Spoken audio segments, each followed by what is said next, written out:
Assalamualaikum warahmatullahi wabarakatuh. Selamat pagi menjelang siang kami ucapkan kepada seluruh petani kopi Indonesia tanpa terkecuali.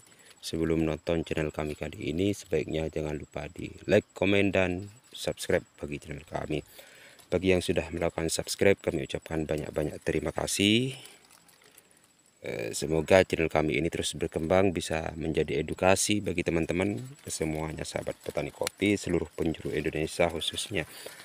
Di edisi kali ini kita akan membuatkan tutorial bagaimana ketika kita akan memilih bahan yang kita simpan untuk tahun 2026 itu, yaitu bahan-bahan yang memang pilihan, di antara lain tunas ranting, lebih-lebih tunas raja. Karena dalam penyimpanan bahan tersebut kita harus bisa jeli dalam melakukan penyimpanan bahan. Makanya ketika kita akan melakukan simpan bahan dari bulan, harus kita jeli. Dari tunas yang kita pilih itu harus kita jeli. Yang penting bahan itu tidak tidak tumpang tindih, satu. Yang kedua kalinya tidak bolak-balik. Itu aja cukup. Yang harus kita buang, yang harus kita lepas, yaitu bahan-bahan yang sekiranya akan bolak-balik ataupun tumpang tindih. Tunas cacing harus kita lakukan pembuangan, karena dalam penyimpanan bahan itu ada 3 kriteria tunas yang harus kita lakukan penyimpanan. Yang pertama, tunas ranting harus kita simpan kalau itu tidak ada tunas raja. Terus tunas raja yang kedua harus kita simpan, lebih-lebih tunas raja. Terus yang ketiga yaitu tunas cacing harus kita lepas. Karena 3 tunas ini tidak bisa kita pungkiri, itu akan tumbuh di kebun kita masing-masing. Satu contoh yang ada di hadapan kami kali ini. Sekarang di batang ini itu sudah tumbuh bahan-bahan baru. Dan ini pun variasi, ada yang tunas raja, ada yang tunas ranting, dan ada pun yang tunas cacing. Untuk mengenal 3 tunas tersebut, kita harus bisa paham terlebih dahulu. Terkadang kita melakukan penyimpanan bahan itu bukannya tidak tepat. Tunas cacing pun kadang kita lakukan penyimpanan, bukannya tidak boleh, nggak apa-apa juga. Cuman kalau tunas cacing, kekurangannya dia tidak bisa memanjang, itu aja. Kalau masalah bodi akan berbuah juga, seperti itu. Ini pun tidak ada daunnya, teman-teman. Sehabis kemarau, dan sekarang pun masih kemarau, di tempat kami tidak ada daunnya. Tapi tidak kesemuanya seperti itu. Yang ini masih utuh daun-daunnya. Dan ini pun tidak ada daunnya. Tapi melihat dari mata yuyu yang seperti ini, gak jadi masalah dia ada daunnya. Seperti ini. Melihat dari mata yuyunya masih bagus-bagus saja. Yang susah itu ketika daunnya banyak tapi dia agak bisa rontok ketika musim kemarau.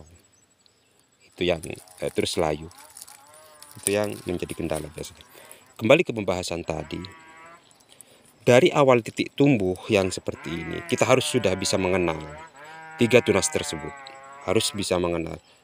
Terutama yang harus kita pelihara, yaitu tunas raja. Dari tunas raja yang seperti ini nih, mengeluarkan sirip kanan kiri yang seperti ini. Ini dari titik tumbuhnya pun biasanya udah ketemu, teman-teman. Nih. Meskipun dia tidak mengeluarkan sirip. Karena dari karakter bentuk dia sudah berbeda. Satu contoh ini.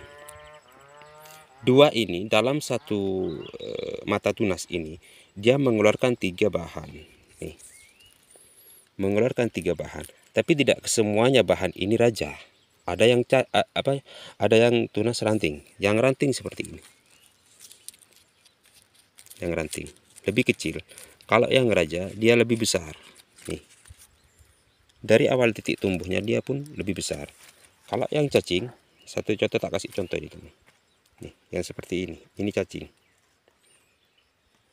Nah, meskipun sama-sama kita bandingkan, ini sama-sama 2 ruas, tapi dari segi perbedaan karakter ranting dia sudah beda jauh.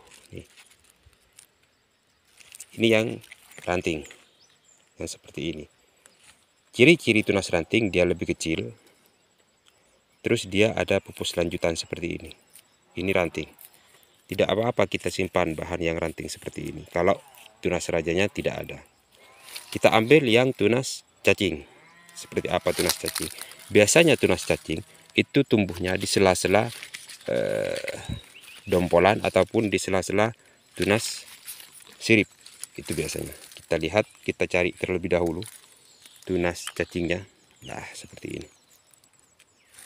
Bukan. Kita lihat terlebih dahulu. Bukan. Ini banyak tunas ranting, teman-teman. Kita cari tunas cacingnya.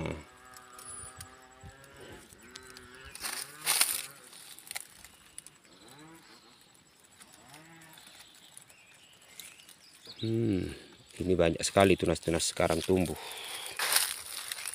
Kita kalau masih belum begitu paham, kita tinggalkan terlebih dahulu tunas-tunas ini sampai dia mencapai 3 atau 4 ruas. Inilah tunas cacing yang seperti ini. Tunas cacing dia tidak bisa besar. Meskipun dia memasuki 2-3 ruas, sudah tidak ada pupus lanjutan seperti ini. Ini cacing. Jadi harus kita hilangkan ke semuanya tunas-tunas cacing yang seperti ini. Kalau yang tumbuh di seperti ini tunas ranting, teman-teman, tapi kita buang karena ini tumbuhnya di sela-sela buah. Ini ranting. Yang ini cacingnya. Ini cacing. Nah, seperti ini. Ini cacing. Beda. Kita lihat dengan yang barusan.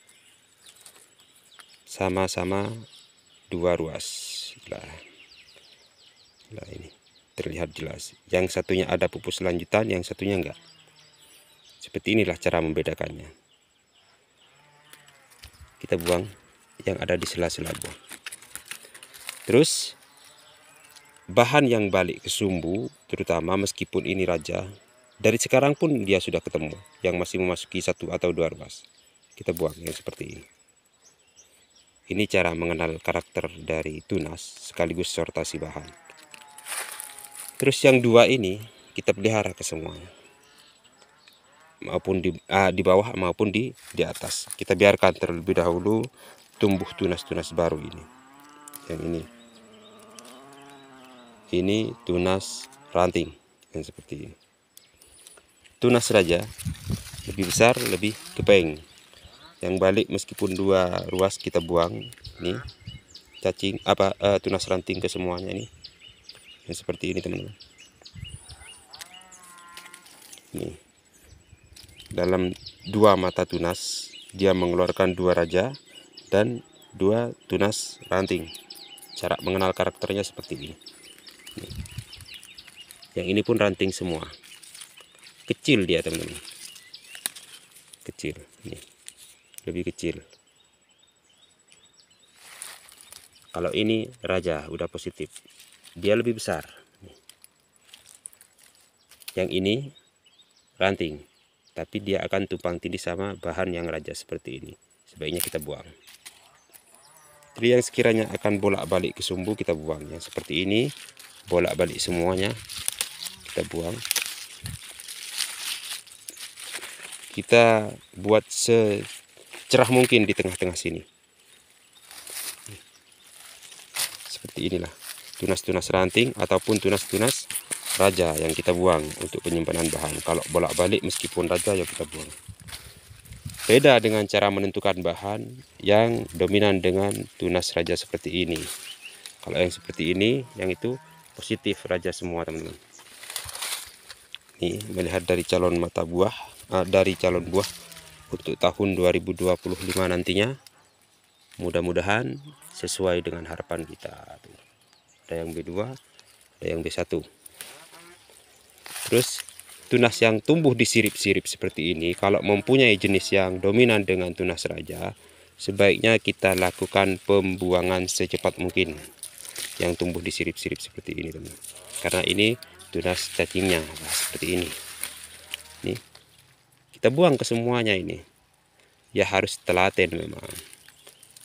Kalau ingin melakukan pembuangan ketika masih memasuki seperti ini, teman-teman. Jadi dia masih tidak terlalu tidak terlalu keras. Tidak usah pakai gunting. Jadi perlu kehati-hatian kita melakukan pembuangan. Ini cacing semua ini, teman-teman. Nih. Tunas cacing semua yang tumbuh di sirip-sirip tunas rajanya.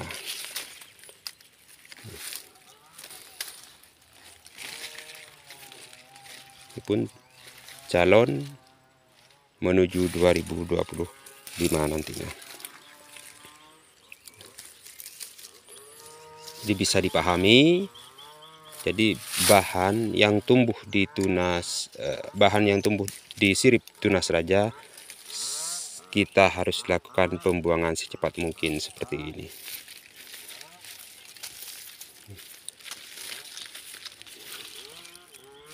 Mudah-mudahan segera turun hujan, teman-teman. Kasihan sebenarnya melihat batang kopi sekarang sudah. Ini sangat membutuhkan nutrisi yang banyak sudah, teman-teman. Ataupun curah hujan yang agak lebat. Kita lakukan sekarang, edisi kali ini bersih-bersih.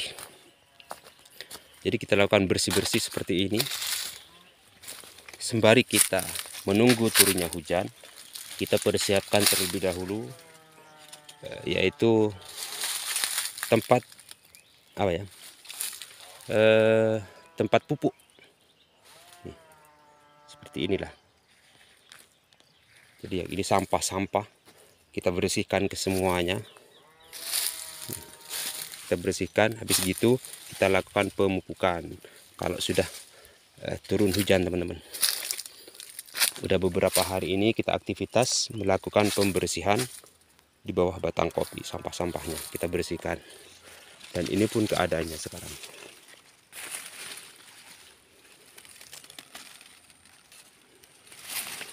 Calon buah 2025. Mudah-mudahan cuacanya mendukung, menjadi rezeki yang berkah dan barokah bagi kita semua. Sekian, wassalamualaikum warahmatullahi wabarakatuh.